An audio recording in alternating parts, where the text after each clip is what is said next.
নিজের চোখে দেখা কিছুদিন আগে একটা জানাজা পড়িয়েছে, খোদার কসম করে বলছে 6:30 ইন্তেকাল করেছে। হসপিটালের বিল দেনেওয়ালা নাই, 4 সন্তান, অ্যাম্বুলেন্সে ঘরে ঘরে আসবে, 1000-1200 টাকার বিল দেনেওয়ালা নাই। কি বুঝলেন? ক্ষণস্থায়ী দুনিয়া।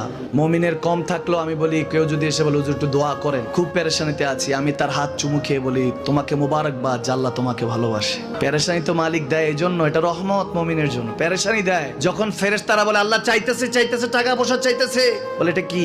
বলে ফাসেক, দে বিদায় কর। তার চাওয়া চাই, বিরক্ত লাগে, বিদায় কর, কি লাগে দে। মুমিন যখন চাইতে থাকে আল্লাহ আমাকে কিছু লাগবে, যখন একটু করে চায় আমার মাটাকে সুস্থ করে দাও, বাবাটাকে আল্লাহ আমার স্ত্রীকে, আমার আমাকে একটু তৌফিক দাও, চাইতে থাকে মুমিন। আল্লাহ বলে যখন ফেরেশতারা দেখে মুমিন চাচ্ছে, দেরি করতে পারে না, তাড়াতাড়ি খাজানা নিয়ে দিতে নেবে, আল্লাহ বলে রাখোস না, এত তাড়াহুড়া কিসে?